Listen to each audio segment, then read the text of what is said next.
Oke, baik. Bismillahirrahmanirrahim. Assalamualaikum warahmatullahi wabarakatuh. Alhamdulillahirabbil alamin. Wa bihi nasta'in wa ala umurid dunya waddin. Shalatu wassalamu ala asrofil anbiya'i wal mursalin. Sayyidina wa maulana Muhammad wa ala ali Sayyidina Muhammad. Asyhadu an la ilaha illallah wa asyhadu anna Muhammadar Rasulullah. Raditu billahi robba wa bil islami dina bi Muhammadin nabiyya wa rasula. Rabbi zidna ilma warjuhna fahma. Amin amin ya Allah ya rabbal alamin. Allahumma arinal haqqa haqqa warzuqna tiba'ah wa arinal batila batila warzuqna istinabah. Oke, baik teman-temanku semuanya yang saya hormati. Kita lanjutkan lagi kajian kita pada malam hari ini. Kalau kemarin kita sudah mempelajari tentang ontologi, yaitu filsafat yang mempelajari tentang ada atau segala sesuatu yang ada. Jadi lahirnya pengetahuan, lahirnya ilmu yang hari ini itu macam-macam, ya kan? Itu adalah karena adanya ontologi. Dan kita sudah belajar itu. Dan kita pun juga sudah belajar tentang epistemologi. Jadi jenisnya ilmu, sumbernya ilmu, bagaimana manusia itu bisa mendapatkan ilmu, kemudian karakternya ilmu bagaimana. Itu semuanya dibahas di epistemologi. Dan hari ini kita ketemu metafisika, ya. Jadi kalau kita sudah membahas ontologi, epistemologi, harusnya sebelumnya kita itu membahas aksiologi, yaitu tentang nilai estetik keindahan dari pengetahuan itu sendiri. Jadi tema hari ini hanya 9 saja, ya. Jadi kenapa kok kita mempelajari metafisika? Karena basisnya hari ini, worldview atau caranya kita berpikir, kadang kita pun nggak sadar itu memakai cara berpikirnya orang Barat. Sedangkan orang Barat itu hanya mengakui segala sesuatu yang itu dianggap benar ketika apa? Ketika itu dapat diindra, ya. Ketika indera ini kok tidak bisa menangkap sesuatu, maka itu dianggap meaningless atau dianggap omong kosong. Jadi kemarin pun juga kita sudah membahas tokoh yang namanya itu Auguste Comte. Ya, beliau ini seorang yang mendeklarasikan tentang positivisme. Jadi segala realitas ya yang ada di alam semesta ini itu bisa dikatakan absah kalau itu faktual, kalau itu ada datanya. Jadi selain yang itu non-faktual atau segala yang imaterial itu dianggap omong kosong. Kalau kita belajar itu hanya buang-buang waktu saja. Kayak teman-teman hari ini mengatakan misalnya punya kodam misalkan. Atau punya pengikut yang pengikutnya itu nggak kelihatan. Itu bagi positivisme itu omong kosong. Karena nggak ngefek pada kehidupan kita. Yang ngefek, yang manfaat untuk kehidupan kita, yang sifatnya faktual. Karena apa? Karena yang faktual itu pasti, kebenarannya nggak bisa dibantah. Kalau misalkan saya mengatakan di depan saya ini ada laptop, semua orang pasti mengakui dan membenarkan di depan saya pasti ada laptop karena faktanya di depan saya ada laptop. Berbeda kalau saya mengatakan di depan saya ini ada jinnya misalkan. Lu misalkan kok itu dilihat teman-teman, itu kan versinya nanti kan masing-masing. Saya bisa dianggap gila, saya bisa dianggap dukun, saya bisa dianggap orang agak stres, kan macam-macam. Tapi yang faktual itulah yang itu dianggap yang absah. Nah, makanya tema hari ini sebagai keseimbangan, biar kita itu tidak terjebak pada worldview yang hari ini sudah dibangun oleh orang Barat. Makanya kemarin pun juga kita sudah membahas Sayyid Hussein Nasr. Itu kan mengkritik era modern habis-habisan kan. Beliau kan mengatakan era modern termasuk umat Islam sendiri itu sudah tidak filosofia. Filosofia maksudnya apa? Cinta kebijaksanaan. Itu katanya Nasr apa? Filosofia itu hanya orang pertengahan dan orang abad klasik. Sedangkan orang modern yang itu cara metodologinya dibangun oleh orang barat, terutama era pencerahan, itu sudah tidak lagi yang namanya tidak lagi yang namanya filosofia. Melainkan apa? Melainkan itu misosofia, cinta kebencian. Kenapa kok demikian? Dalam cermatannya Nasr, karena orang modern yang dipakai itu hanya akal dan indera. Jadi apapun itu yang itu tidak bisa diakses dengan indera dan akal, seperti halnya Comte tadi, itu dianggap absurd, omong kosong atau konyol. Ya, makanya ayo kita kembali lagi mencari hikmah biar kita tidak dikritik habis-habisan oleh Sayyid Hussein Nasr.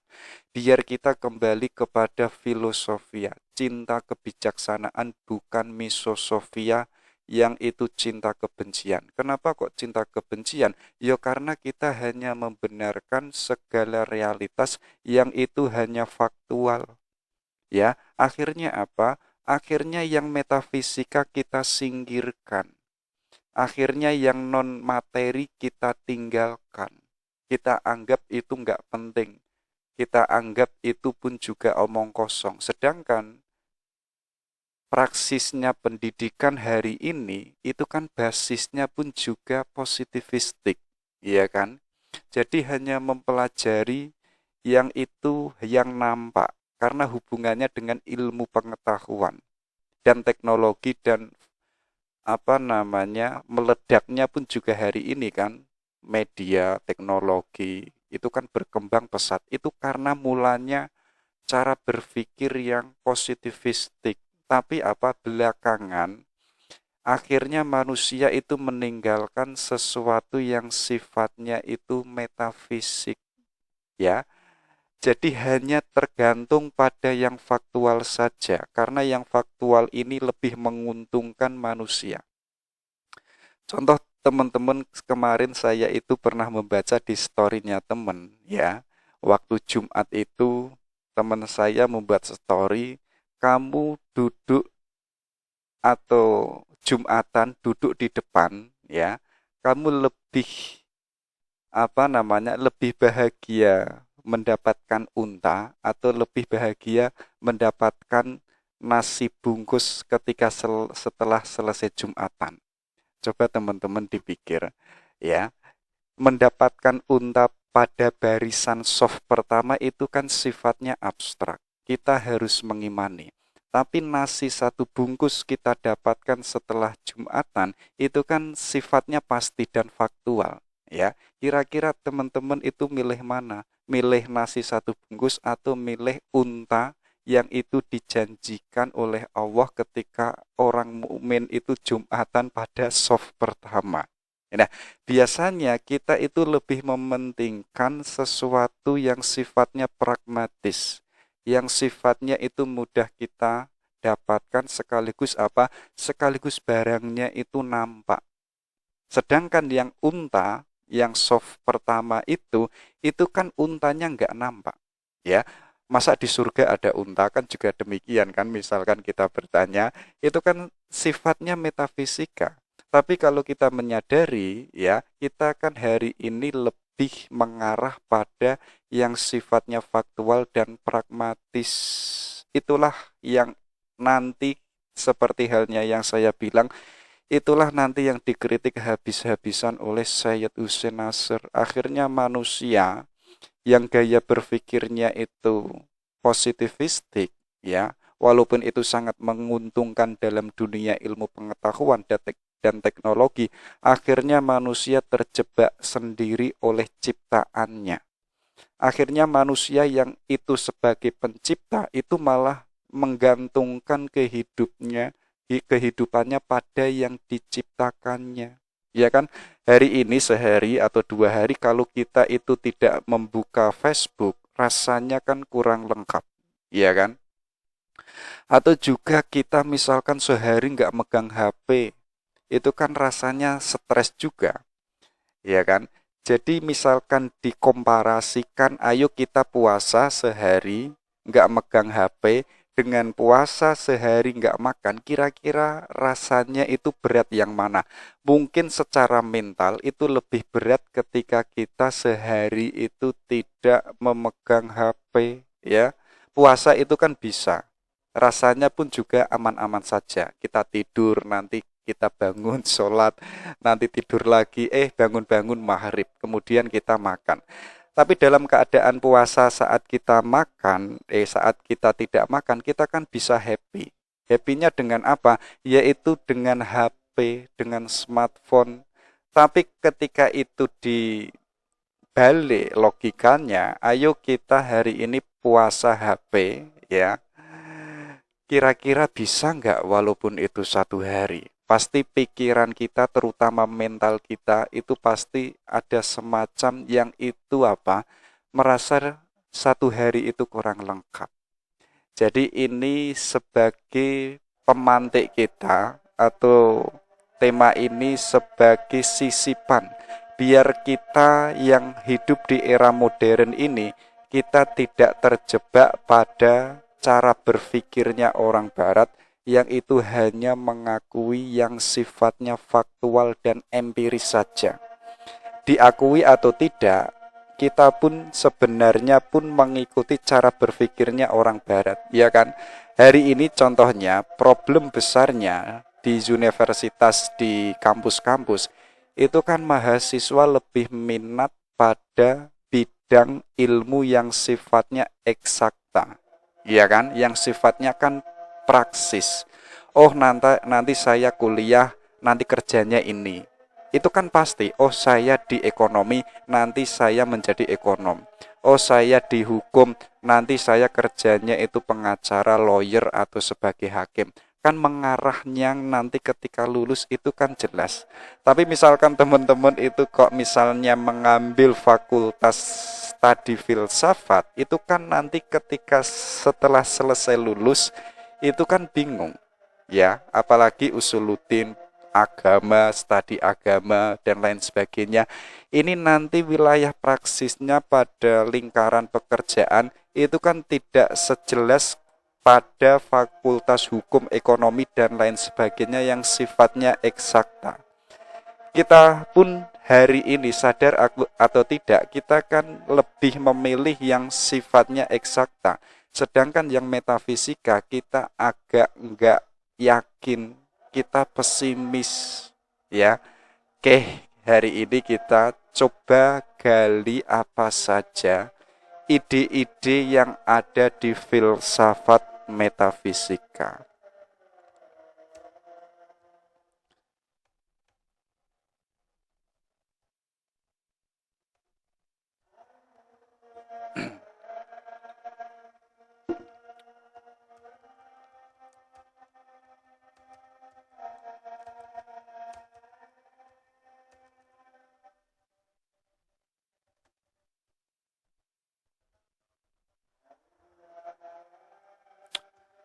Oke, kita lanjutkan. Jadi kita main-main dulu secara istilah, ya. Jadi metafisika secara istilah itu apa sih dan bagaimana? Jadi kalau kita memakai kacamata istilah Yunani, metafisika itu disebut sebagai metatafisika. Yaitu apa? Yaitu sesuatu yang ada di balik, atau sesuatu yang ada di belakang benda-benda fisik.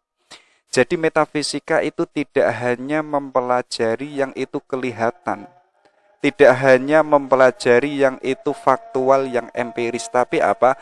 Tapi mempelajari yang ada di balik sesuatu, atau mempelajari segala yang itu ada di belakang benda-benda fisik.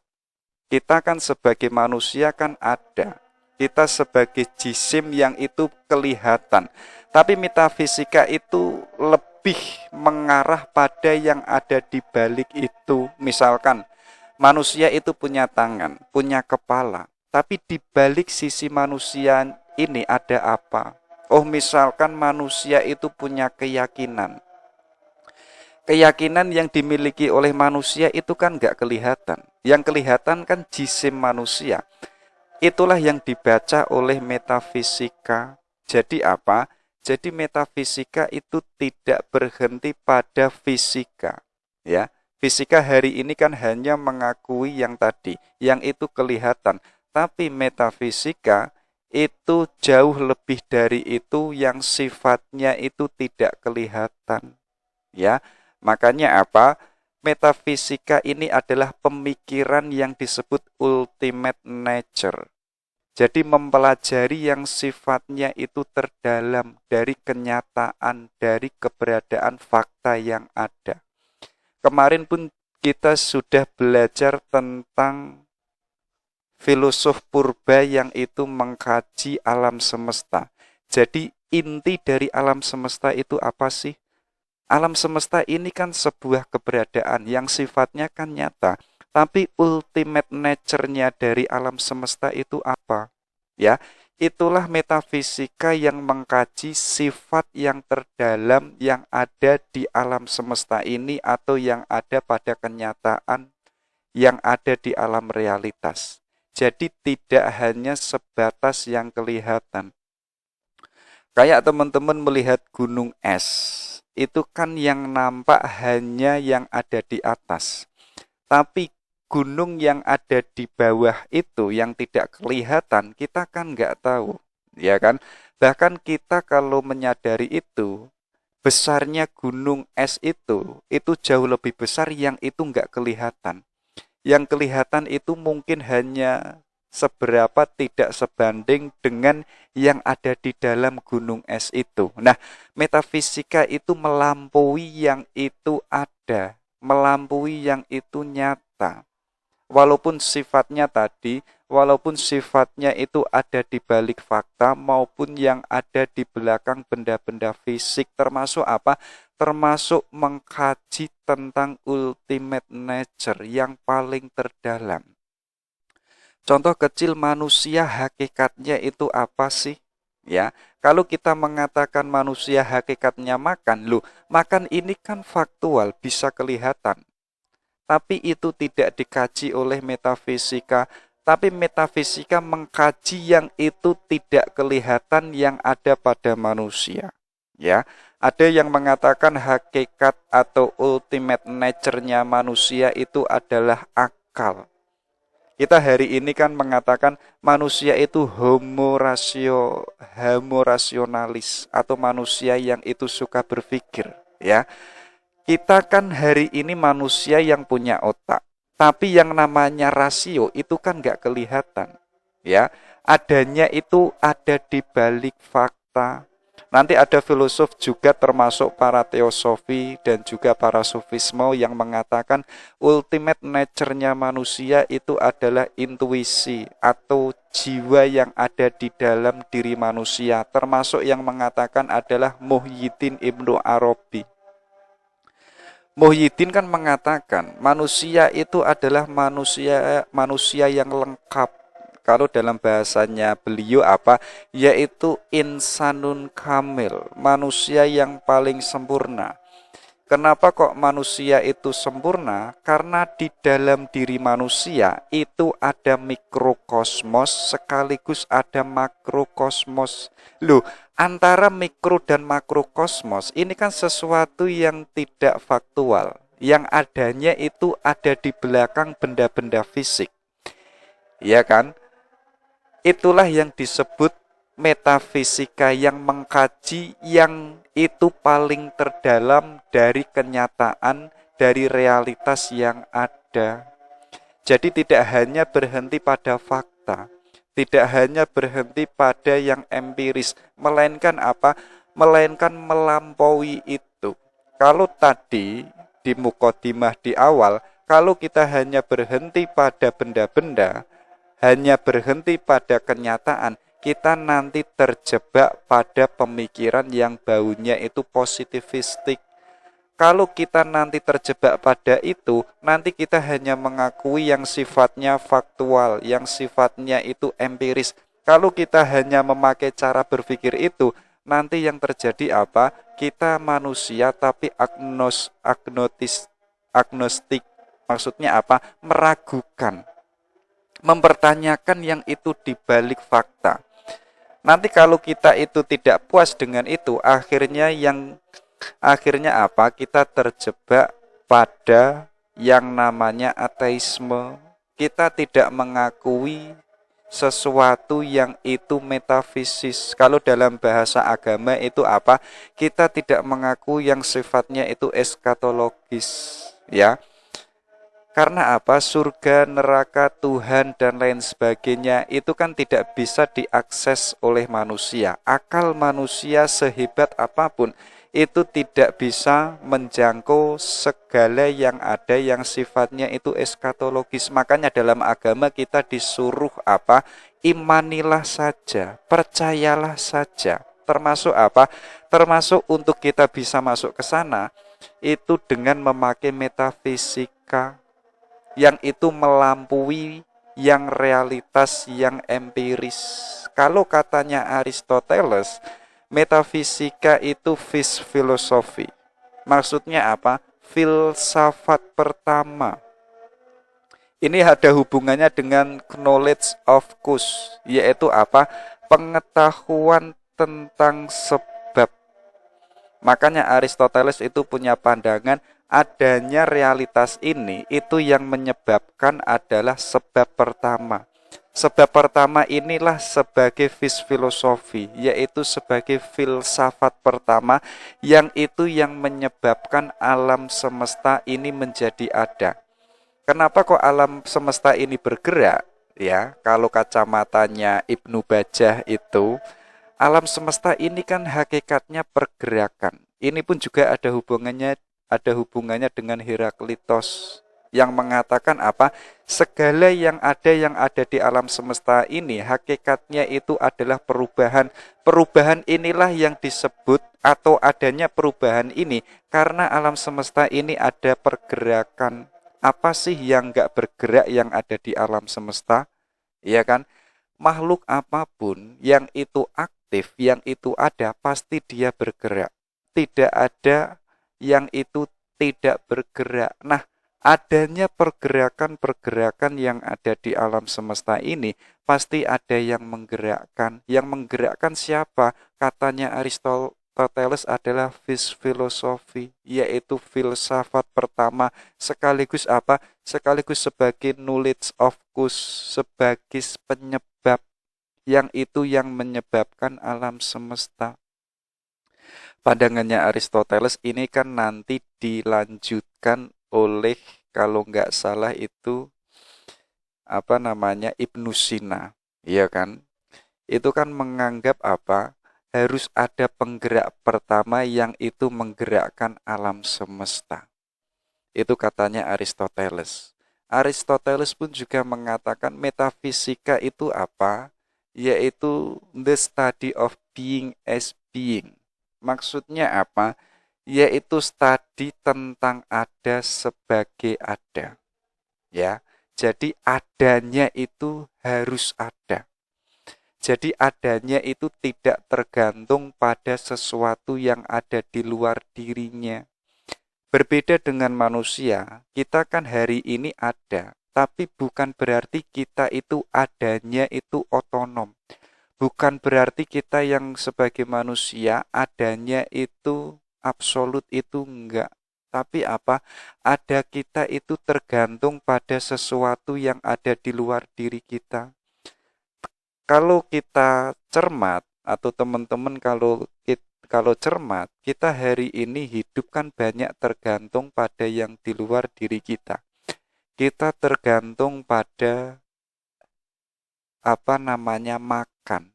Kita tergantung pada sosial, kita tergantung pada guru, kita tergantung pada kesehatan. Loh, semuanya kan banyak tergantung yang itu kita gantungi sebagai manusia. Tapi berbeda dengan yang namanya filosofi yang katanya Aristoteles itu sebagai penyebab pertama. Kalau dalam kacamata Islam itu adalah Tuhan. Tuhan itu sebagai study of being as being. Yang itu adanya sebagai ada, tapi adanya itu tidak tergantung pada yang di luar dirinya Tuhan.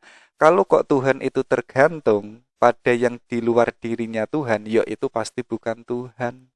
Ya, ada juga yaitu katanya Aristotle apa? Yaitu the study of the eternal and immovable. Yaitu apa? Metafisika itu studi tentang yang abadi dan sekaligus apa? Tentang yang tidak dapat bergerak, immovable.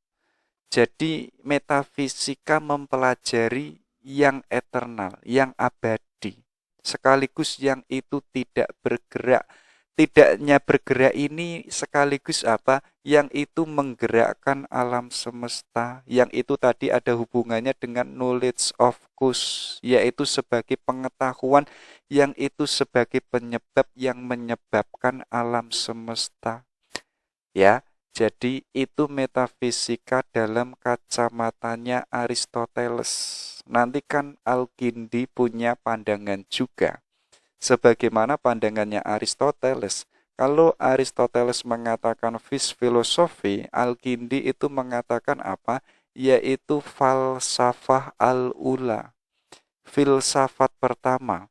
Bukan berarti filsafat itu ilmu pertama, itu enggak. Tapi beliau mengatakan apa? Di antara ilmu yang ada, yang memiliki derajat paling tinggi itu adalah filsafat.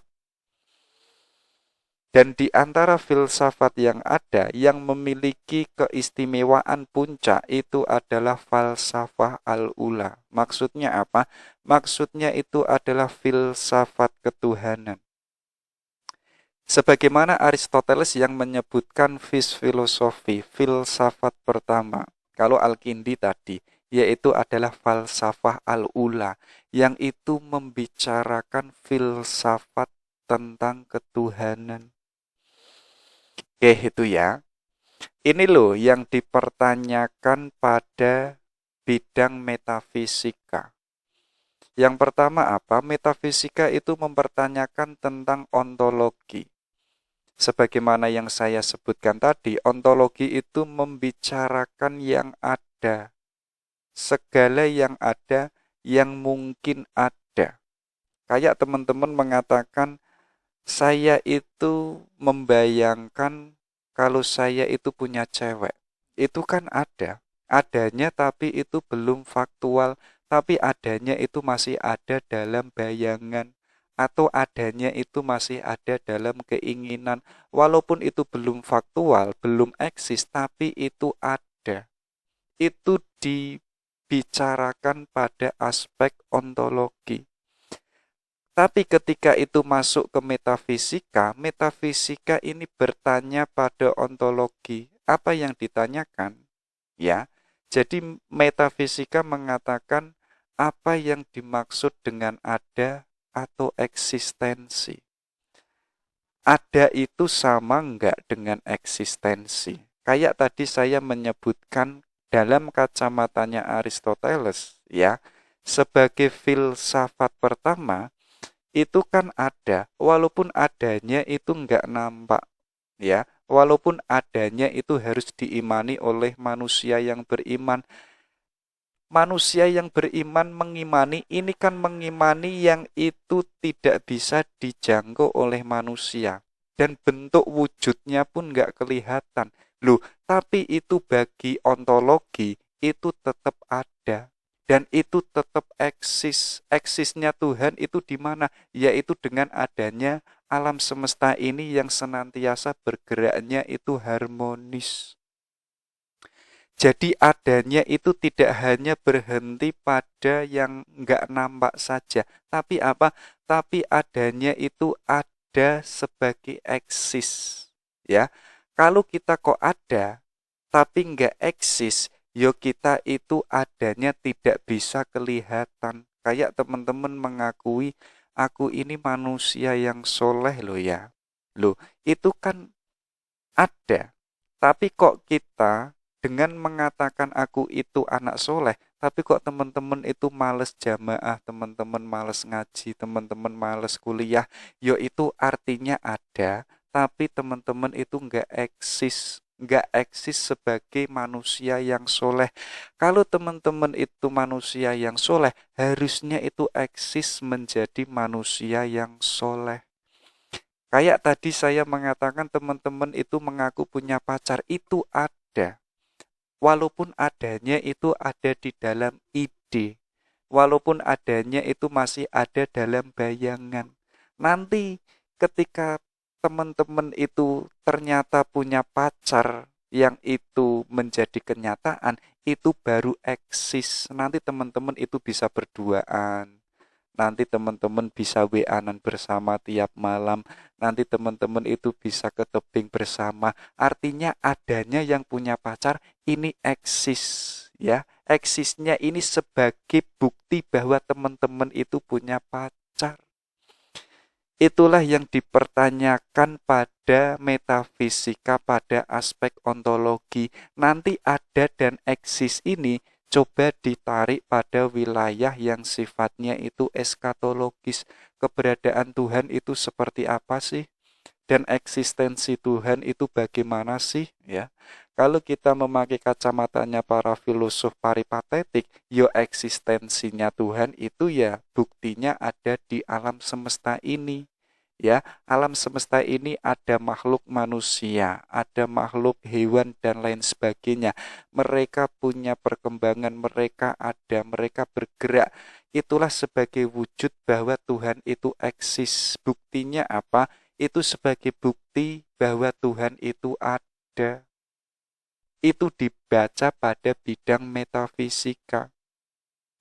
Kemudian apa? Lalu bagaimanakah hierarkis antara ada dan eksistensi? Ya, ternyata ada itu ada level-levelnya. Kita kan dulu waktu kecil ada, tapi ada kita sebagai anak kecil. Sekarang ada kita itu berbeda. Sekarang keberadaan kita itu sebagai manusia yang dewasa. Nanti ketika kita umur 60 tahun, ada kita pun sudah berbeda dengan keberadaan kita hari ini maupun saat waktu kita kecil.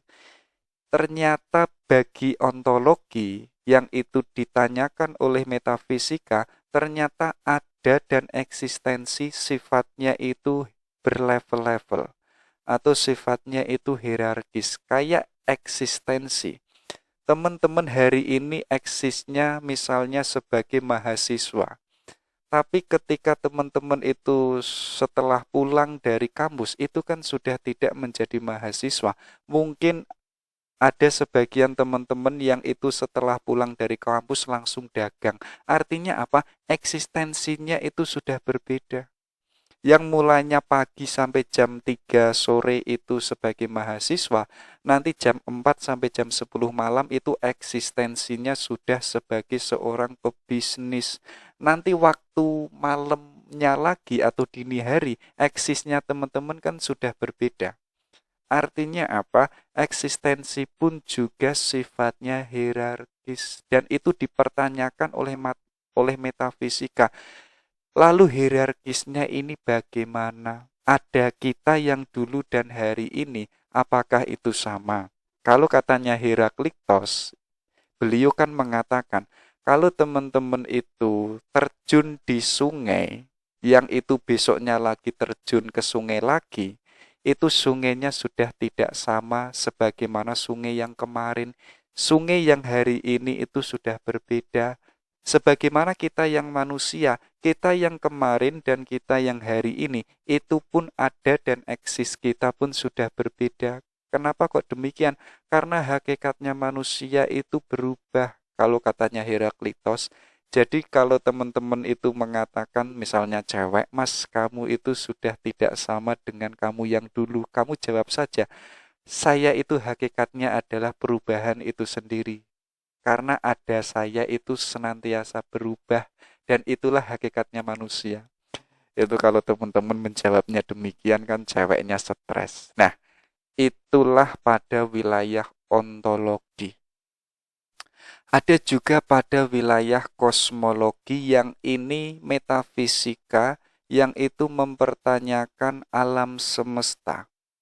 Jadi apa jenisnya keteraturan yang ada di alam semesta, ini seperti apa sih? Ya, apakah sama keteraturan alam semesta dengan keteraturan organ-organ tubuh yang ada di dalam diri kita? Kira-kira sama enggak? Kalau itu sama, jenisnya seperti apa? Makanya dalam kosmologi ada banyak filosof yang itu mengatakan alam semesta ini ada hukum kausalitasnya. Nanti para filosof barat itu menyimpulkan apa? Tuhan itu menciptakan alam semesta itu seperti halnya tukang jam.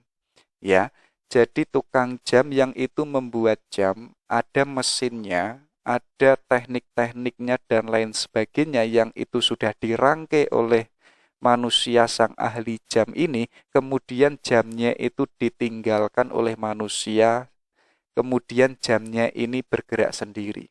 Sebagaimana alam semesta, kalau katanya filosof barat, itu diciptakan sebagaimana seperti halnya tukang jam.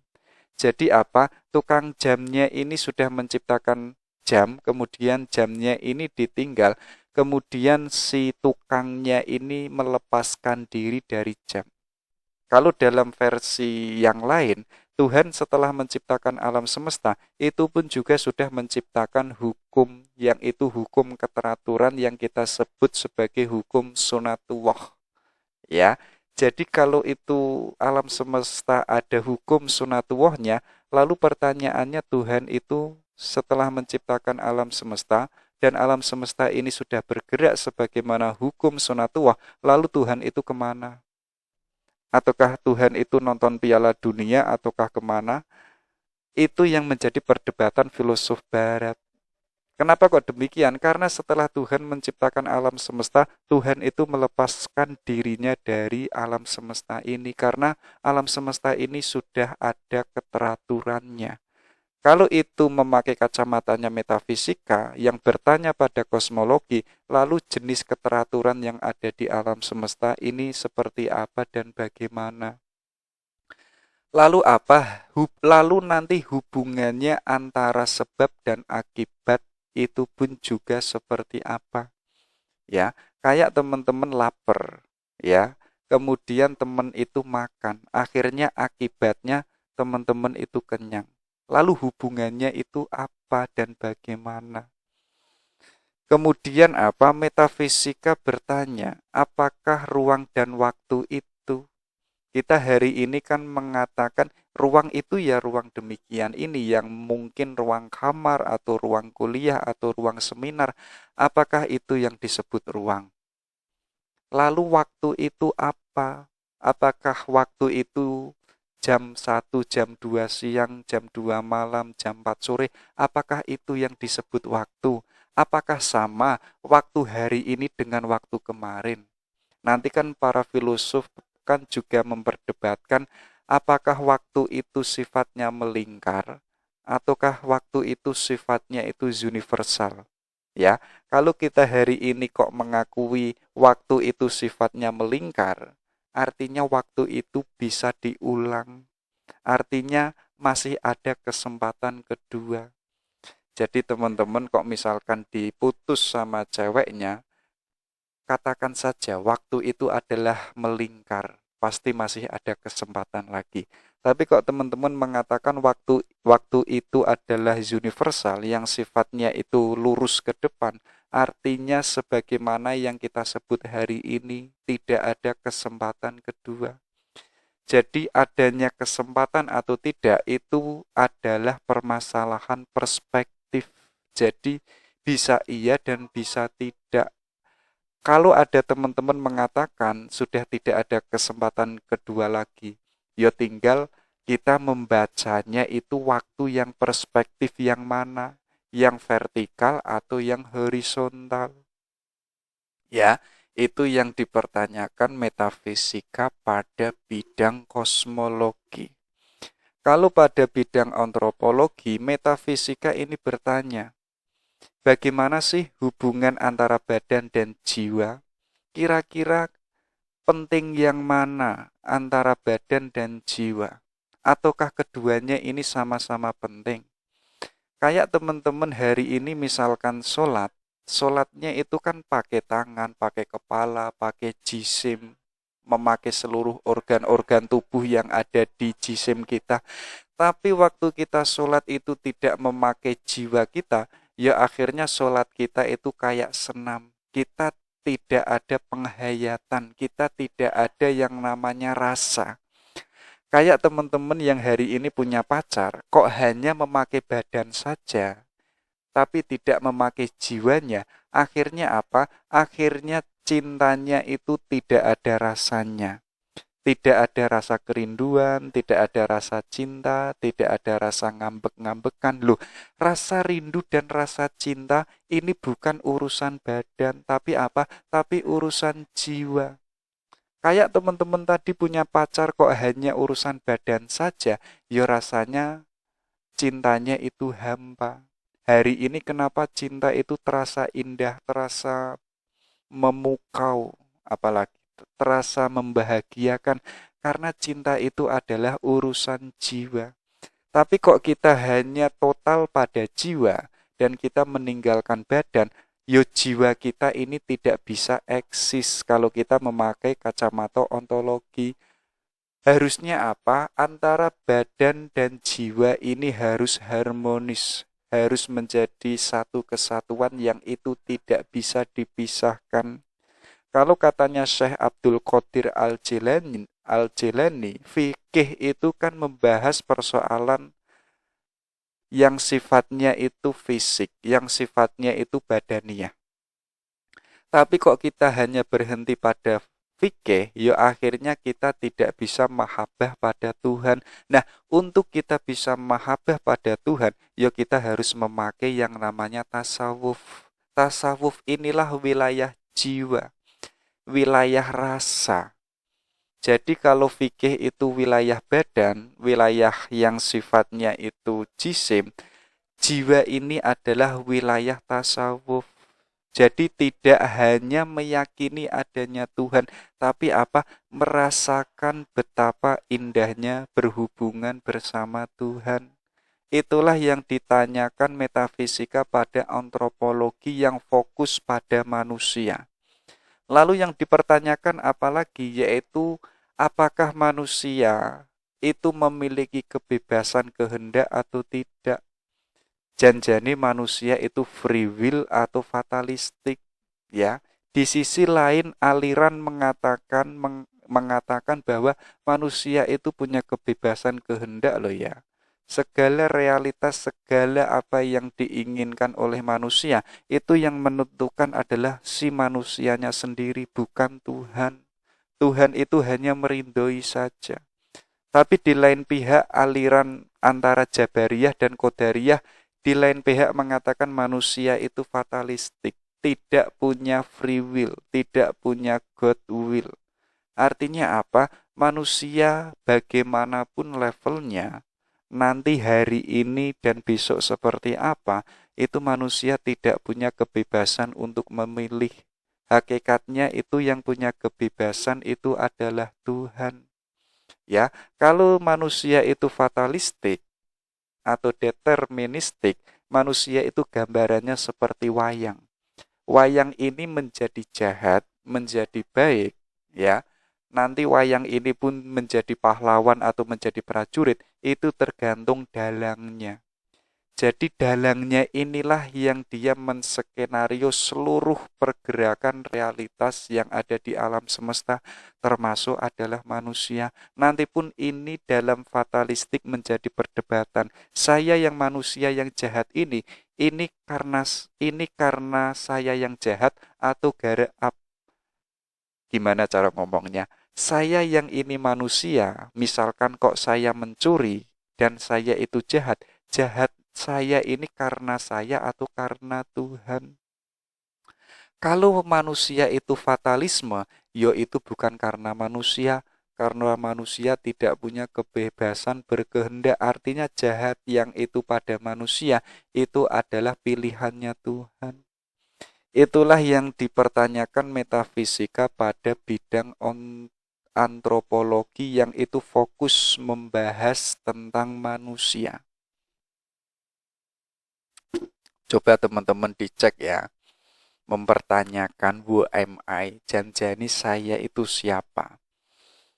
Saya yang itu manusia, saya itu punya kebebasan, ataukah saya yang manusia itu tidak punya kebebasan?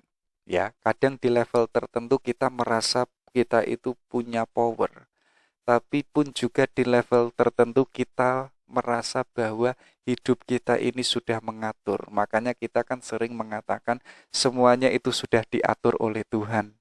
Dan manusia hanya menjalani saja. Itulah bau-bau fatalistik, bau-bau deterministik.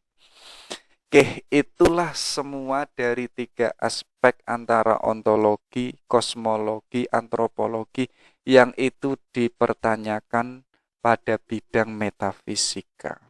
Oke, ini katanya Immanuel Kant. Jadi beliau ini katanya apa sih?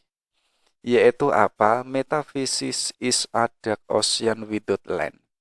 So many philosophical error were born. Katanya Immanuel Kant apa? Metafisika itu adalah samudra yang gelap tanpa daratan. Jadi gambarannya itu metafisika itu adalah sesuatu yang itu ada di dalam dasar laut yang sifatnya itu gelap, yang itu tidak bisa dijangkau oleh manusia. Ya, karena itu gelap, akhirnya manusia dengan akalnya, dengan indranya, itu tidak bisa menjangkau sesuatu yang metafisika.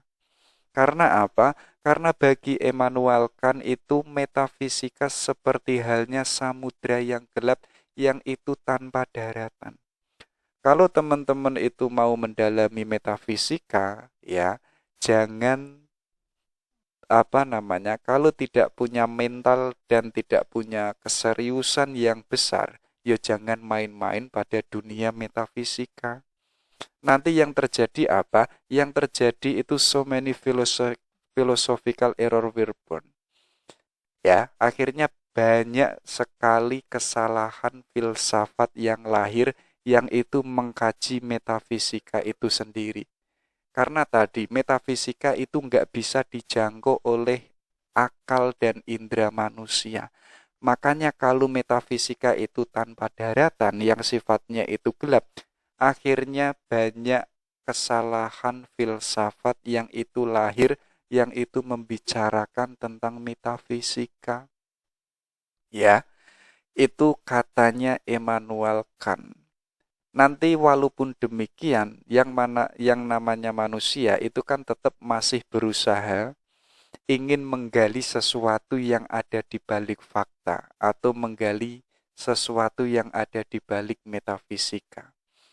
Karena apa? Karena cirinya manusia itu tidak puas dengan apa yang kelihatan, dengan apa yang itu sudah didapatkan. Ya. Jadi kita yang beriman itu kan sudah diwanti-wanti oleh Tuhan. Jangan membahas yang namanya roh, karena roh itu adalah urusan Tuhan. Nanti kalau manusia itu berusaha membahas roh, ya akhirnya banyak membuang waktu, banyak terjadi filsafat yang itu lahir, tapi pun juga banyak yang salah. Makanya Tuhan itu mewanti-wanti, kalau kamu kok membahas yang namanya roh, nanti kamu akan capek sendiri. Karena apa? Karena roh ini pun juga metafisika yang sifatnya itu pun juga ada di dalam samudra yang gelap, yang itu tanpa daratan. Oke, itu katanya Immanuel Kant. Sekarang kita baru masuk ke pemikiran-pemikiran para filosof yang itu membahas metafisika. Yaitu diawali pada aliran materialisme. Jadi materialisme ini hanya fokus, hanya membenarkan Yang dianggap absah itu adalah sesuatu yang real, sesuatu yang itu nampak, yang kelihatan. Jadi jauh sebelum abad modern atau jauh sebelum abad pertengahan, itu pun juga sudah ada filosof yang namanya itu Demokritos. Beliau ini mengatakan apa? Alam semesta ini ada, ini karena ada atom-atom yang kecil yang itu tersusun rapi. Ya, walaupun atom ini kecil, tapi atom ini memiliki bentuk dan badan. Jadi kalau memakai kacamata agama, atom-atom ini yang disebut sebagai zaroh. Jadi teman-teman misalkan berada di dalam ruangan yang gelap, yang itu ada sinar matahari yang itu masuk ke dalam ruangan itu, nanti kan kelihatan ada barang-barang kecil, ya, yang mulanya kita itu tidak bisa menangkap melalui indera, tapi dengan bantuan cahaya matahari yang ada di dalam ruangan itu, kita mampu melihat barang-barang kecil ini. Nah, barang kecil ini sebenarnya adalah yang itu mulanya, yang itu menyusun alam semesta. Jadi saking banyaknya atom-atom ini, yang atom ini tersusun, lahir yang namanya alam semesta ini terbentuk. Ya, nanti katanya Demokritos apa? Atom yang kecil ini pun juga sifatnya sama. Perbedaannya itu hanya pada besar bentuk dan letaknya. Kalau teman-teman sadar, manusia ini kan barang jisim. Ya, kalau kita memakai kacamatanya materialisme, manusia ini kan barang jisim.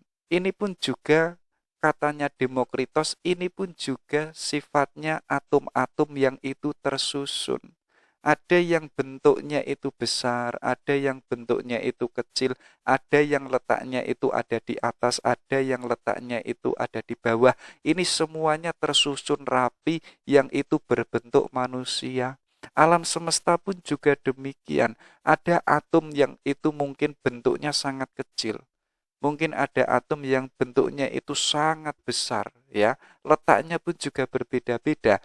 Saking banyaknya atom-atom ini yang itu tersusun, itulah lahir alam semesta yang itu berbentuk, yang itu ada, yang itu eksis. Bahkan katanya Demokritos, jiwa pun itu, ya, itu pun dari atom-atom, ya. Kalau kita sadar, jiwa ini kan sifatnya kan nggak kelihatan. Tapi bagi Demokritos, ya, jiwa ini sebenarnya itu atom. Hanya saja apa? Atomnya itu lebih kecil daripada atom-atom yang lain. Ya, sifatnya pun juga bulat. Makanya apa? Karena jiwa ini kecil dari atom yang bentuknya itu kecil, makanya apa? Jiwa ini amat mudah bergerak. Makanya kalau dalam bahasa kita kan kadang ada rasa rindu. Ada mood kita kadang seneng, ada mood kita kadang merasa agak semangat. Loh, itu adalah pergerakan jiwa. Jadi jiwa kita itu kadang terbolak-balik, kadang kita itu sulit untuk memahami jiwa. Tapi dalam kacamata Demokritos itu adalah atom yang sifatnya itu sangat kecil, yang itu bentuknya adalah bulat dan atom ini yang kecil itu mudah bergerak. Makanya teman-teman itu misalkan melihat cewek langsung terpukau, itu kan hatinya langsung bergerak. Ya kan? Hatinya kan langsung ada semacam gairah. Ya kan? Nanti misalkan teman-teman yang punya pacar, misalkan di ulang tahunnya diberikan yang namanya kado istimewa kesukaannya, kemudian kan jiwanya kan bahagia, ya kan? Yang mulanya biasa-biasa saja, tiba-tiba waktu membuka kadonya itu, sekarang jiwanya berubah menjadi jiwa yang bahagia. Itu dalam kacamatanya Demokritos, itulah sebentuk atom yang kecil, yang bulat, yang itu mudah bergerak. Makanya nggak salah, jiwa yang kita miliki ini kadang sedih, kadang bahagia, ya kan? Kadang nanti ngambek, kadang nanti marah-marahan, dan lain sebagainya. Kalau katanya Thomas Hobbes, jadi apa? Segala sesuatu yang itu terjadi di dunia ini, itu hakikatnya adalah dari gerakan materi. Apa sih yang itu yang nggak bergerak kalau yang tidak menggerakkan itu materi? Ya, kayak teman-teman laut itu bergerak. Loh, itu kan geraknya pun juga materi. Angin yang hari ini mungkin kita yang sebagai manusia mengatakan angin itu nggak kelihatan dan angin itu berhembus. Loh, jangan salah. Angin itu berhembus karena itu adalah gerak materi. Jadi nggak ada yang namanya pergerakan yang itu sifatnya imaterial, itu nggak ada. Setiap pergerakan yang ada di alam semesta pasti itu adalah dari yang namanya materi. Kayak teman-teman tadi, misalkan kamu pilih soft pertama mendapatkan unta yang besar ataukah pilih nasi satu bungkus setelah selesai Jumatan. Loh, nasi bungkus ini kan materi, iya kan? Kalau teman-teman itu jujur dan mau objektif, pasti teman-teman itu bergerak nanti setelah selesai Jumatan, pasti pun juga mengambil yang namanya satu nasi bungkus. Walaupun berada di satu soft, tapi kan yang namanya mendapatkan unta, unta itu kan nggak kelihatan. Tapi kita sebenarnya digerakkan oleh yang namanya nasi satu bungkus kita dapatkan setelah kita selesai Jumatan. Ya, jadi apa? Adanya pergerakan yang ada di alam semesta ini semuanya bergerak karena ada materi. Kalau dalam kacamatanya Demokritos, materi itu yang disebut atom-atom kecil yang itu tersusun yang ada di alam semesta. Ya, jadi alam semesta ini ada itu bukan karena adanya yang itu non materi, melainkan apa? Adanya ya dari materi itu sendiri, dari yang kecil, dari yang besar berbentuklah yang namanya alam semesta. Nanti dikuatkan oleh Thomas Hobbes. Alam semesta yang itu sudah bergerak, nggak ada pergerakan yang itu tidak yang dari materi. Pasti adanya pergerakan itu lahir yang itu dari materi. Kayak teman-teman ngejar cewek, ya hari ini ngejar cewek kan karena cantiknya, karena anggunnya, karena bajunya yang anggun dan lain sebagainya, itu kan materi. Tapi kan jarang sekali teman-teman ngejar cewek karena ceweknya itu punya Tuhan, kan jarang juga kan. Iya kan, kita kan pikirannya gak ke sana. Cewek itu adalah mahabbah sama Tuhan, cintanya itu besar sama Tuhan, akhirnya teman itu mengejarnya, itu kan nggak mungkin kan kita mengejarnya. Tapi kita mengejarnya kan basisnya karena apa? Karena ada yang itu bisa kelihatan. Mungkin cantiknya, mungkin rajinnya, ya kan? Mungkin apa? Mungkin pun juga matanya yang berbinar. Loh, itu semuanya kan materi. Dengan adanya materi-materi itu, kita yang sebagai manusia itu bergerak mengejar si cewek itu. Bahkan katanya Thomas Hobbes lagi apa? Adanya pikiran dan perasaan yang ada di dalam diri manusia itu bergerak, itu geraknya pun juga karena adanya materi. Kayak pikiran manusia, itu kan bisa berpikir karena adanya objek yang sifatnya materi. Apakah bisa pikiran itu memikirkan sesuatu yang sifatnya itu non materi? Loh, kalau benar-benar objektif dan kita memakai kacamatanya Thomas Hobbes, pikiran itu tidak bisa menjangkau yang sifatnya itu non materi. Kalau kita itu menjangkau ke sana, itu pasti sebagaimana katanya Immanuel Kant, banyak filsafat yang itu mengkaji metafisika, yang itu lahir filsafat yang itu banyak yang salah, banyak yang keliru. Karena apa? Karena metafisika itu adalah wilayah sebagaimana samudra yang gelap yang itu tanpa daratan.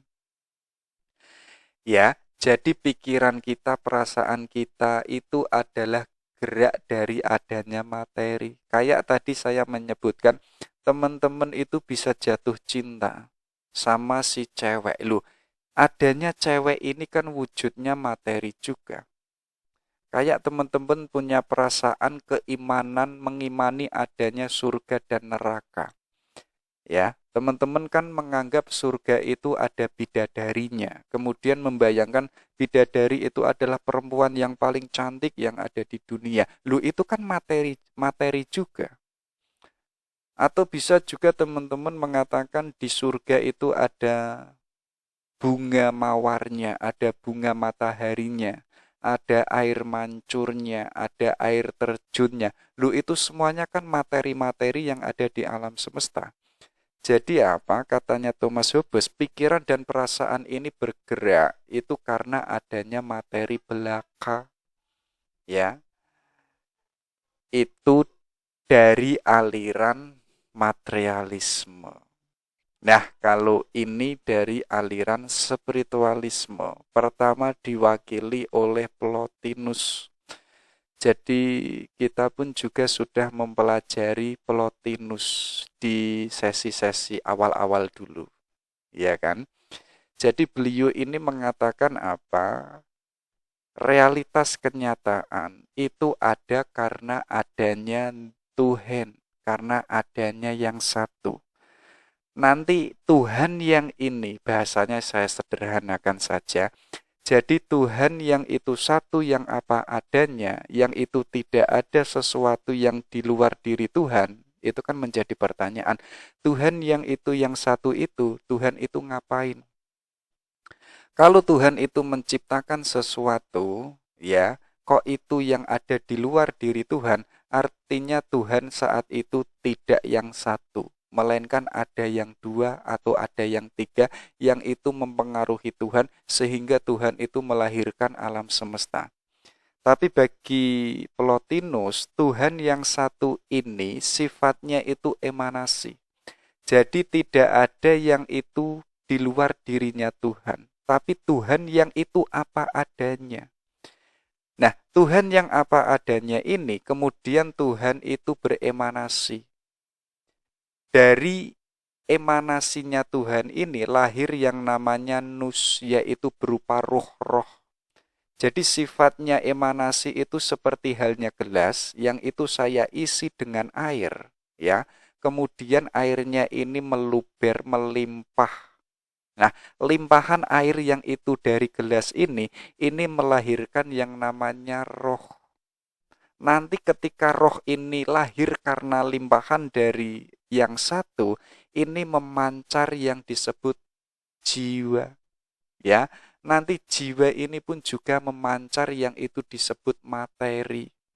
Jadi semakin beremanasi, yang itu emanasinya yang melahirkan materi-materi, itu nanti semakin beremanasi semakin jauh pada yang satu. Nanti yang paling dekat sama yang satu ini adalah roh itu sendiri.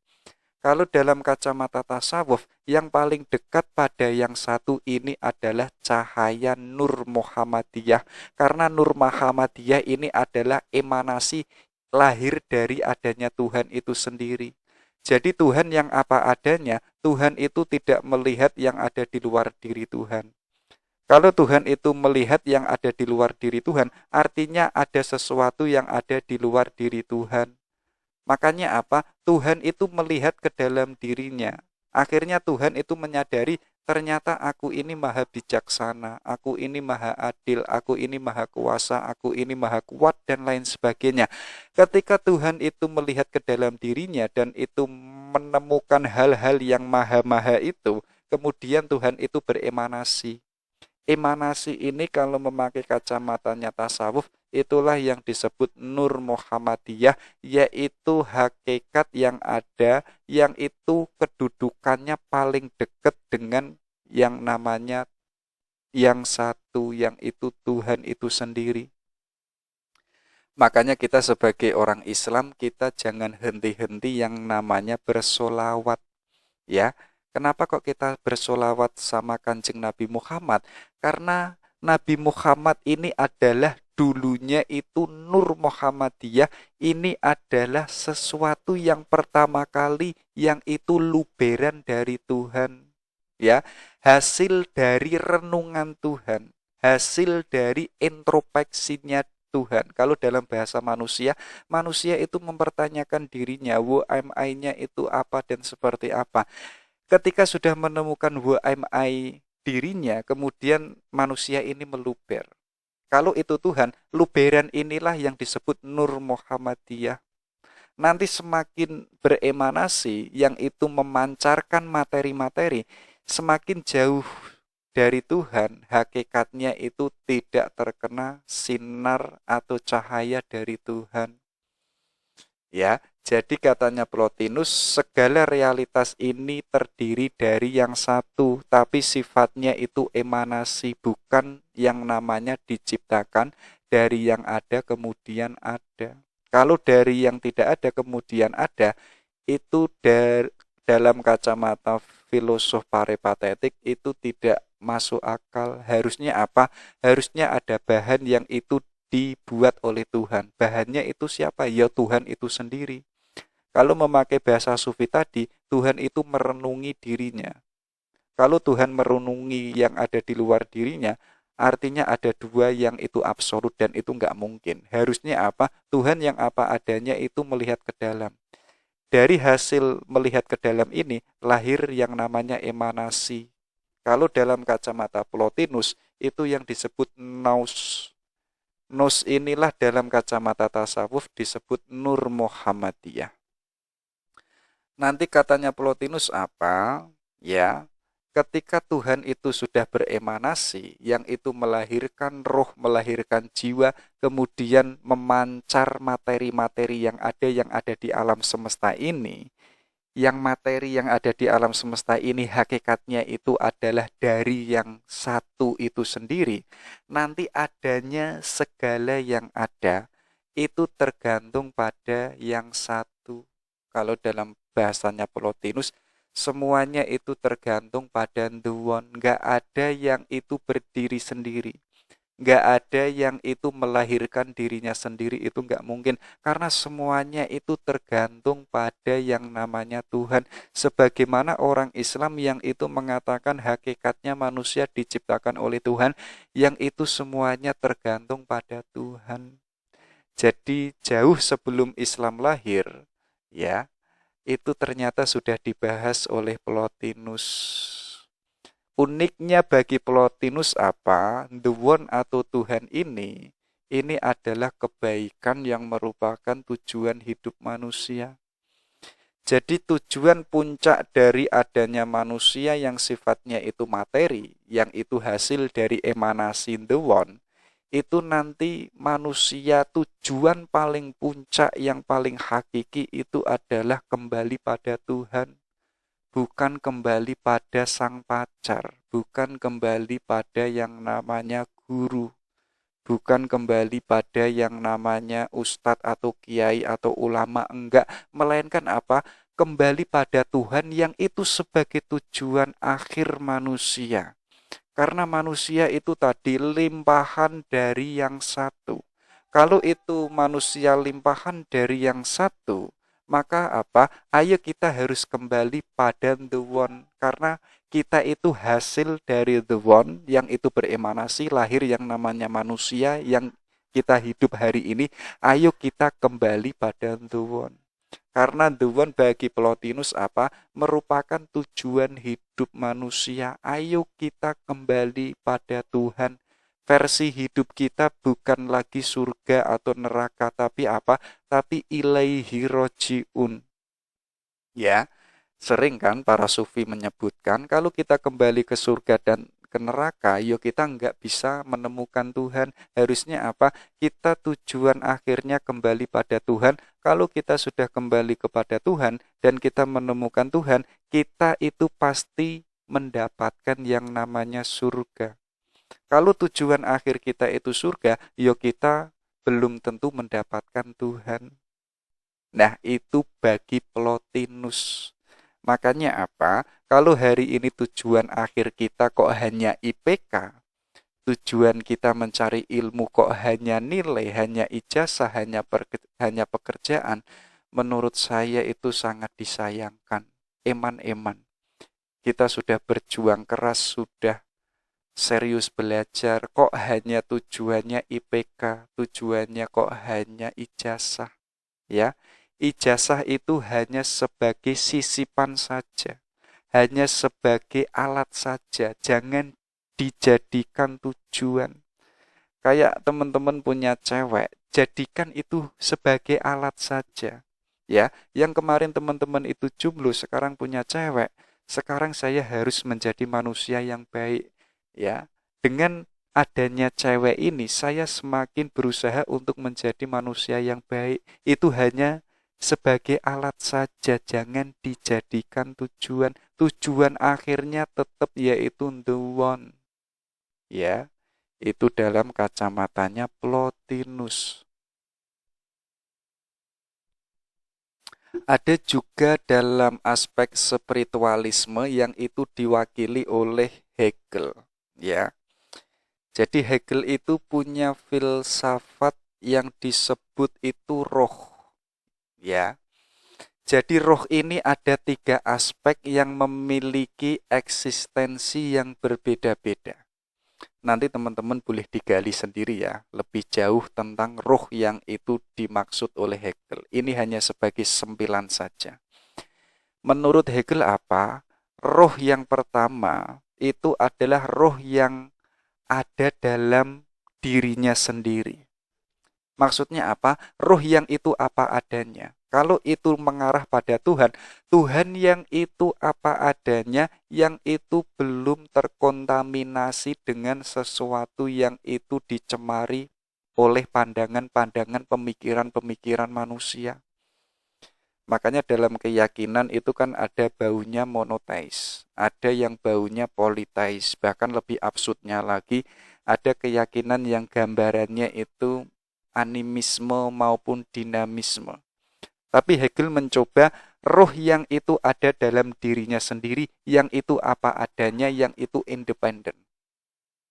Nanti roh ini, ya, yang itu yang ada dalam dirinya, sekarang roh itu berbeda dengan dirinya sendiri. Karena apa? Roh yang mulanya itu ada di dalam dirinya, sekarang roh itu keluar dari dirinya sendiri, yang itu menjadikan dirinya di luar dirinya, yang itu wujudnya adalah alam semesta. Ketika roh ini sudah berbentuk alam semesta, roh ini sudah berwujud dan sudah eksis. Adanya itu sudah bisa adanya roh yang itu wujudnya alam semesta itu sudah bisa diakses oleh manusia, yaitu dengan indera maupun akal. Sekaligus apa? Roh yang itu sudah bentuk alam semesta ini sudah terikat oleh ruang dan waktu. Dari situlah lahir yang namanya kosmologi, filsafat yang itu membicarakan alam semesta.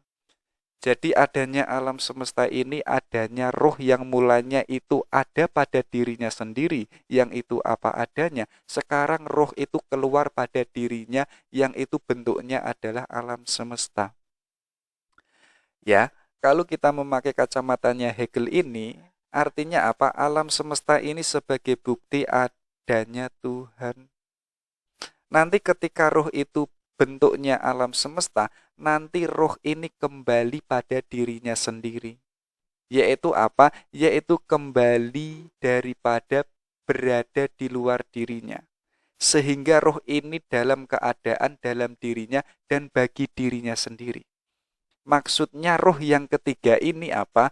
Yang mulanya Tuhan itu menciptakan seluruh alam semesta, dan alam semesta ini ada yang itu terikat oleh ruang dan waktu, ya. Kemudian yang ketiga, roh ini kembali pada dirinya, dan seluruh atribut-atribut yang mulanya itu lahir dari Tuhan, sekarang semuanya itu kembali pada dirinya Tuhan. Kalau memakai kacamatanya Islam, sebagaimana Plotinus tadi, the one ini adalah sebagai kebaikan tujuan puncak hidup manusia. Kalau dalam kacamatanya Hegel, semuanya nanti yang mulanya dari roh yang itu apa adanya, kemudian roh ini berbentuk alam semesta, kemudian alam semesta ini macam-macam, semuanya nanti kembali pada roh yang itu ada di dalam dirinya sendiri. Kalau dalam bahasa Islam itu apa? Innalillahi wa inna ilaihi roji'un. Yang itu ada dari Tuhan, yang itu nanti semuanya kembali, yang itu kembalinya pada Tuhan. Nggak ada kembali pada surga dan neraka, itu nggak ada. Itu Hegel ya, dalam kacamata aliran spiritualisme. Saya baru tahu kalau Hegel itu masuk pada jajaran spiritualisme, yang itu beliau ternyata pun juga membahas tentang roh. Oke, kita lanjutkan. Kalau ini dari kacamata Spinoza, ya. Jadi beliau itu mengatakan hanya ada satu substansi. Dan substansi ini adalah yang esa, yang kekal, tak terbatas, sekaligus mandiri dan tidak tergantung pada yang di luar dirinya. Kalau kita memakai kacamata Islam, satu substansi ini adalah Tuhan. Tuhan itu kan esa, adanya itu kan abadi, dan Tuhan itu tidak terbatas. Sekaligus Tuhan itu mandiri, adanya Tuhan itu tidak tergantung pada manusia, tidak tergantung pada yang namanya malaikat, atau tidak tergantung pada alam semesta. Iya kan? Kalau kok Tuhan itu tergantung pada yang di luar dirinya, itu kan nanti dikritik oleh Plotinus, itu nggak mungkin. Karena Tuhan itu adalah yang esa, yang dia itu berdiri sendiri tanpa tergantung pada sesuatu yang lain. Nanti uniknya Spinoza ini apa? Adanya Tuhan yang itu sebagai satu substansi, adanya itu adalah kekal, yang tidak tergantung pada di luar dirinya Tuhan. Ya, antara substansinya ini sama dengan alam semesta. Adanya alam semesta ini sebenarnya apa? Ini pun substansinya alam semesta ini pun juga dari substansinya Tuhan. Bulet kan? Nanti teman-teman boleh membacanya sendiri di dalam pemikiran Spinoza. Maksudnya apa? Kita hari ini mungkin pandangannya itu kan dualisme. Alam semesta ya alam semesta, yang itu berbeda dengan Tuhan. Ya kan? Tuhan ya Tuhan, yang itu berbeda dengan alam semesta. Tapi bagi Spinoza, loh, Tuhan dan alam semesta itu substansinya sama. Ya. Makanya Spinoza menyebut apa? Segala sesuatu yang ada itu ada di dalam Tuhan, sebagaimana alam semesta yang ini ada, adanya itu substansinya adalah Tuhan itu sendiri. Jadi alam semesta ini tidak keluar pada substansinya Tuhan. Artinya apa? Tidak ada segala sesuatu yang itu ada, yang itu keluar dari substansinya Tuhan. Nanti yang menjadi perbedaan apa bagi Spinoza ini, yang satu yang substansi ini yang itu disebut Tuhan, itu berdiri sendiri, tapi yang itu di luar Tuhan, substansinya itu tergantung pada Tuhan, atau tergantung pada substansinya Tuhan. Tambah stres lagi ya. Ada substansi, ada tergantung, ada ini dan lain sebagainya. Itu pemikiran-pemikiran filsafat ya demikian. Jadi apa? Substansi yang itu otonom itu adalah substansi yang dimiliki oleh Tuhan. Tapi kita nggak boleh membaca adanya realitas ini yang sifatnya itu dualisme. Ya, karena apa? Adanya alam semesta ini adanya ada di dalam diri Tuhan, karena substansinya itu sama.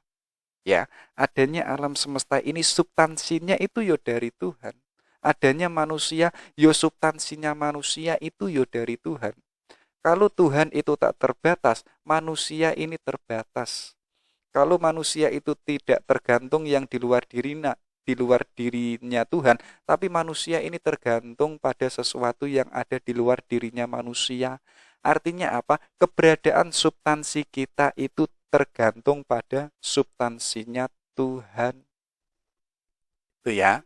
Makanya kalau kita sadar tentang ini, kita nggak boleh sombong sebagai manusia yang dimana substansi kita itu tergantung pada substansinya Tuhan. Walaupun demikian, antara realitas alam semesta dan Tuhan itu substansinya sama. Kalau itu substansinya sama, artinya tidak ada sesuatu yang itu keluar dari substansinya Tuhan. Iya kan? Jadi nggak ada yang namanya yang itu di luar dirinya Tuhan. Semuanya itu ada di dalam dirinya Tuhan karena substansinya itu hanya satu, yang itu Tuhan itu sendiri. Itu dalam kacamatanya Baruch Spinoza. Oke, kita lanjutkan. Ini sebenarnya kita sudah membahasnya, yaitu tentang idealismenya Plato. Tapi pada sesi metafisika ini, coba kita runtut lahirnya idealisme itu. Ternyata itu pun juga lahir bukan hasil dari secara tiba-tiba dari Plato itu sendiri, itu enggak.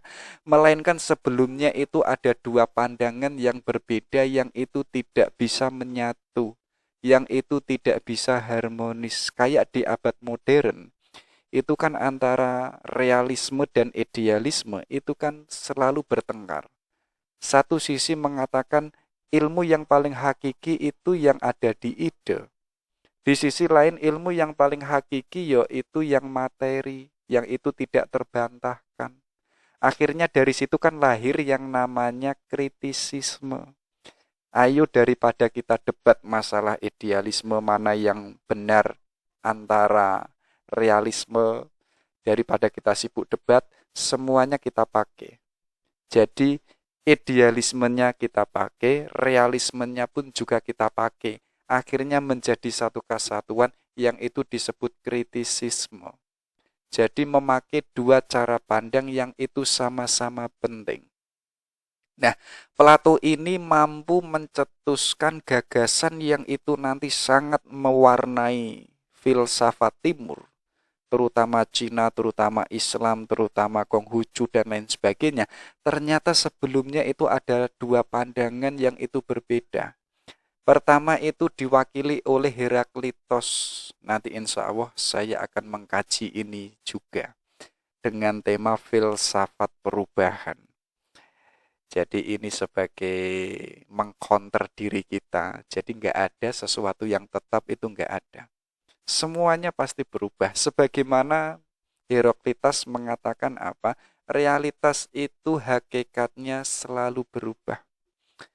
Ya, kayak tadi saya menyebutkan, teman-teman yang itu tadi pagi dengan teman-teman yang itu sekarang di malam hari ini, itu sudah tidak sama. Hakikatnya sudah berbeda. Walaupun tangannya itu sama, walaupun bajunya itu sama, walaupun rambutnya sama, tapi itu sudah berbeda. Mungkin yang berbeda itu cara berpikir kita. Mungkin yang berbeda itu adalah sebentuk keyakinan kita. Artinya apa? Realitas termasuk manusia itu enggak ada yang tidak berubah. Semuanya pasti berubah. Ya. Makanya apa? Heraklitos ini menegaskan, segala sesuatu yang ada itu senantiasa berubah. Karena apa? Karena sedang becoming, sedang menjadi. Jadi teman-teman dewasa, teman-teman pinter, teman-teman yang itu sekarang punya cewek, itu hasil dari yang namanya perubahan. Karena apa? Segala realitas itu senantiasa berubah. Adanya perubahan ini sebenarnya adalah sedang menjadi sesuatu. Kalau hari ini teman-teman kok nggak mau berubah, yo akhirnya teman-teman nanti tidak menjadi sesuatu. Untuk kita bisa menjadi sesuatu, yo level kita, step kita harus mau berubah. Ya, jadi apa? Hakikat dari alam semesta ini, hakikatnya itu sedang menjadi. Entah nanti menjadi jelek atau menjadi baik, tergantung perubahannya ini seperti apa. Kalau teman-teman hari ini fokus senantiasa berubah untuk menjadi manusia yang baik, nanti becomingnya pun nanti hasilnya pasti menjadi manusia yang baik. Jadi perubahan hari ini kita itu seperti apa dan bagaimana, coba dicermati. Kalau yang kita lakukan itu baik, pasti nanti becomingnya pun juga hasilnya pasti baik sesuai yang kita inginkan. Jadi Plato ini menemukan ada gagasan yang sebelumnya dari Heraklitos yang itu menegaskan apa? Semuanya itu adalah perubahan itu sendiri, nggak ada yang absolut dan nggak ada yang mutlak. Nanti Plato ini pun juga menemukan pandangan yang berbeda dari Heraklitos, yaitu dari siapa? Yaitu dari Parmenides. Parmenides ini mengatakan apa? Realitas itu berasal dari the one. Ini sebagaimana pandangannya Plotinus tadi. Walaupun Plotinus itu sebelumnya pun secara tidak langsung belajar gagasan-gagasannya Plato. Tapi jauh sebelum Plotinus yang mengatakan the one, itu Parmenides sudah mengatakan realitas ini ada, itu karena adanya the one. Jadi apa? Kalau itu asumsinya dari the one, bagi Parmenides adanya perbedaan, adanya kejamakan itu adalah hanya khayalan, itu hanyalah kesemuan. Jadi apa? Walaupun alam semesta ini berbeda-beda dan itu berubah dan itu enggak sama, ya, tapi hakikatnya itu satu. Hakikatnya itu adalah the one. Karena apa? The one ini adalah sesuatu yang sifatnya sempurna, komplit, yang itu bagaikan bola bulat. Kalau katanya Parmenides. Jadi apa? Ada satu yang itu sempurna, yang itu lengkap, yang itu komplit, yang itu disebut the one. Nanti the one ini melahirkan alam semesta atau realitas yang ada, yang itu kelihatan jamak, yang itu kelihatan berbeda, itu adanya macam-macam, itu adalah sifatnya hanya kesemuan, sifatnya hanyalah khayalan. Tapi ada yang absolut, yang itu paling benar-benar ada, yaitu adalah the one itu sendiri. Nanti adanya dua pandangan ini nanti ditarik sintesa oleh Plato apa? Artinya ada sesuatu yang itu serba berubah dan ada sesuatu yang sifatnya itu tidak berubah. Sesuatu yang itu serba berubah itu yang dikenal adalah pengamatan yang itu didapatkan dari indera. Ya, indera ini kan menangkap. Sedangkan alam realitas ini berubah-ubah. Makanya kadang indera ini bisa tertipu kalau kita memakai kacamatanya Al-Ghazali. Jadi apa? Indera ini menangkap sesuatu realitas yang sifatnya itu serba berubah-ubah. Kayak teman-teman tadi saya lihat kemarin jomblo, sekarang kok punya cewek. Itu kan sudah berubah. Itu saya tangkap dari indera. Alam semesta pun ketika ditangkap dengan pengamatan indera itu kan berubah-ubah. Tadi pagi mendung, tadi pagi siang, sekarang malam, sekarang gelap. Itu kan berubah-ubah. Tapi bagi Plato ada loh yang itu tidak berubah, yang itu ada di akal rasio manusia. Kalau dalam bahasanya Plato itu yang tidak berubah ada di alam ide, ada di ide manusia. Kayak saya sering menyebutkan di tema filsafat ketuhanan Plato, manusia itu sudah punya ide tentang kecantikan, tentang kebaikan. Tapi ketika kecantikan ini menempel pada perempuan, itu kecantikannya sudah berubah-ubah, sudah semu, sudah menjadi khayalan sebagaimana katanya Parmenides. Tapi kecantikan yang ada di alam ide, yang ada di alam idenya manusia itu sifatnya abadi dan tidak berubah. Sejak kecil kita dewasa, kita tua, yang namanya cantik yang ada di alam ide itu sifatnya tidak berubah. Yang berubah apa? Kecantikan yang itu sudah menempel pada realitas-realitas, terutama cantik yang itu menempel pada perempuan. Makanya kalau teman-teman itu menganggap pacarku itu yang paling cantik, itu adalah kebohongan besar. Karena kecantikannya itu bisa berubah. Mungkin 5 tahun atau 10 tahun itu sudah tidak cantik sebagaimana cantik hari ini. Makanya kalau kita mencari cewek, kalau kita kok dasarnya hanya cantik, yuk kita akan tertipu dengan kecantikan itu.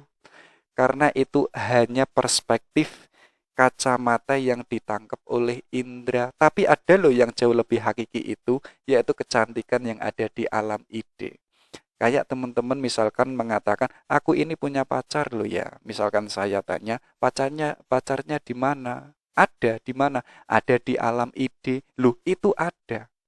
Ada walaupun itu belum eksis, yang itu belum faktual, tapi itu ada, yaitu ada di alam ide. Ya walaupun demikian kan tetap punya pacar, tapi hakikatnya kan tidak punya pacar, tapi punya pacar ada di alam ide kan demikian. Jadi macari idenya sendiri. Ya, jadi itu. Nanti bagi Plato, ya, walaupun itu alam semesta yang ditangkap oleh indera ini bermacam-macam dan berubah-ubah, nanti ada benar-benar yang itu ada, yang itu tidak berubah, yang itu disebut sebagai to on tos on. Mungkin ini bagi Plato yang dalam kacamata Islam yang disebut adalah Tuhan. Adanya Tuhan tidak berubah, adanya Tuhan itu tidak semu, adanya Tuhan itu tidak khayalan, tapi adanya Tuhan itu benar-benar ada, yang itu otonom, yang itu absolut. Yang selain Tuhan itu adalah bisa berubah-ubah. Nanti dari sintesa yang didapatkan Plato ini dari Heraklitos dan Parmenides, lahir dua ilmu pengetahuan. Pertama apa? Yaitu pengetahuan yang sifatnya becoming. Ini adalah pengetahuan yang itu hasil dari objek realitas alam semesta yang hakikatnya itu berubah-ubah. Makanya kalau hari ini mengatakan harga mati, itu kan lucu. Harganya berapa, matinya kapan? Karena apa? Karena hakikatnya alam semesta ini berubah-ubah, nggak ada yang tetap, nggak ada yang absolut, nggak ada yang namanya harga mati. Kalau teman-teman mengatakan harga mati, coba dicek harganya berapa, matinya kapan. Mungkin teman-teman kan juga masih bingung. Itu becoming, yang sifatnya adalah objek pengetahuan dari realitas yang berubah-ubah. Ada juga yaitu changeless. Ini pengetahuan yang tidak berubah, berbeda dengan becoming. Karena objeknya itu adalah tidak berubah, yang sifatnya itu absolut. Ini adalah pada wilayah ketuhanan. Jadi kalau memakai kacamatanya Plato, yang kedua ini sudah masuk kepada wilayah ide. Wilayah ide yang dibawa oleh Plato ini nanti kan sangat mewarnai cara berpikirnya orang Timur, termasuk adalah orang-orang Persia yang itu menjangkau keberadaan Tuhan. Makanya lahir yang namanya illumination, lahir yang namanya emanasi dan lain sebagainya. Ini adalah kacamata ilmu pengetahuan yang itu objeknya adalah yang tidak berubah, yang absolut, itu adalah Tuhan itu sendiri. Itulah Plato. Oke, kita lanjutkan.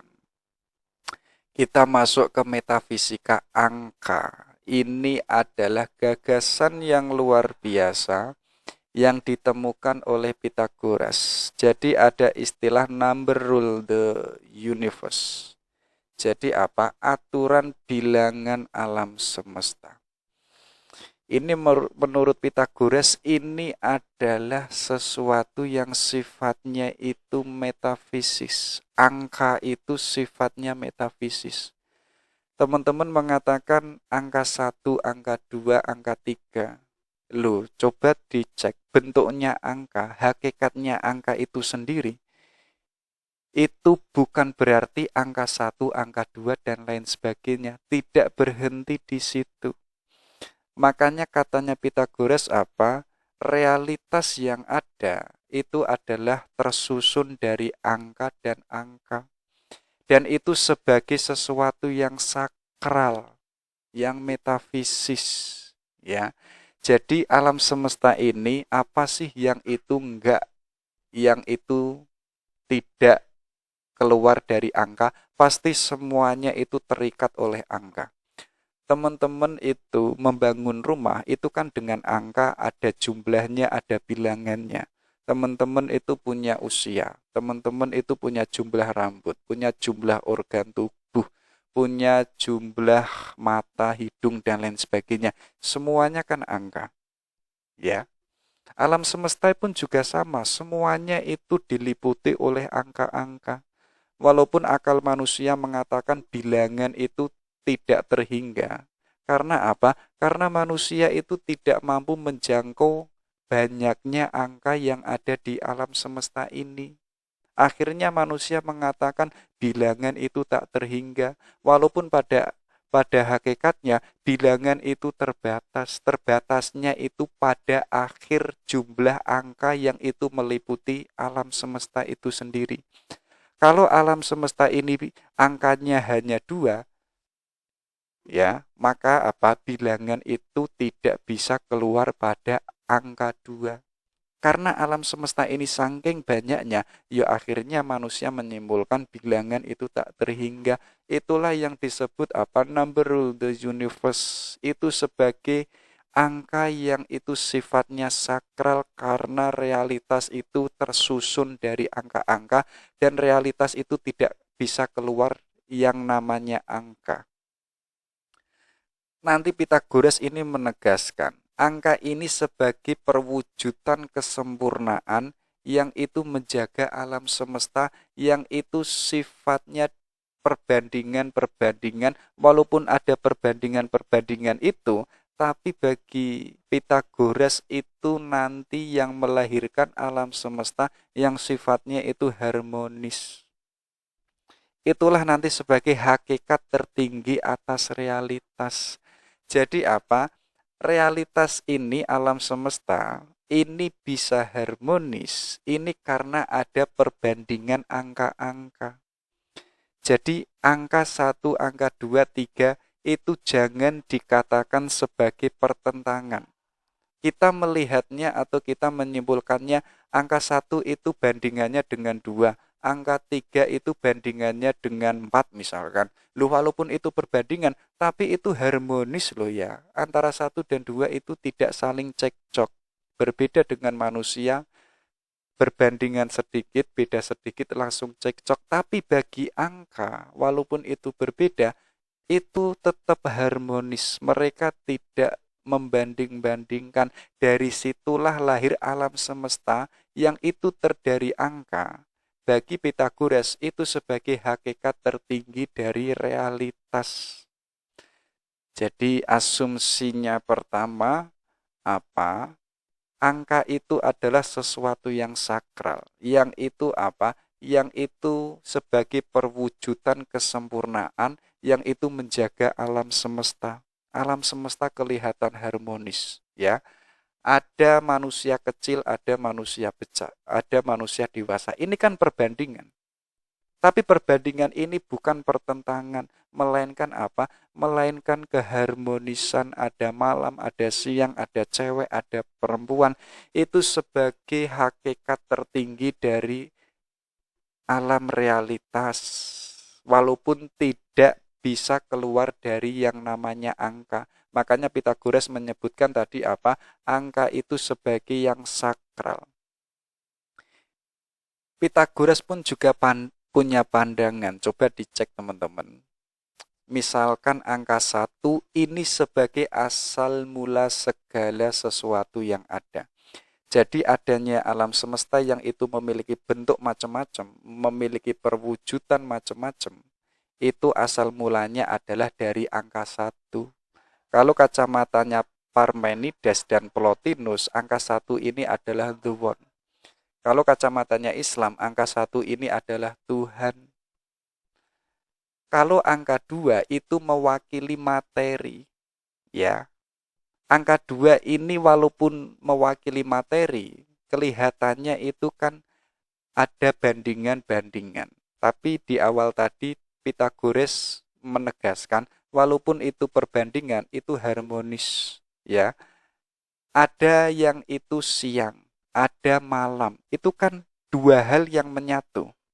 Ada laki-laki dan ada perempuan, itu kan dua hal yang menyatu. Sifatnya itu melengkapi, sifatnya itu kesatuan, walaupun jumlahnya itu 2. Kalau angka 3, ini adalah sebagai bilangan ideal.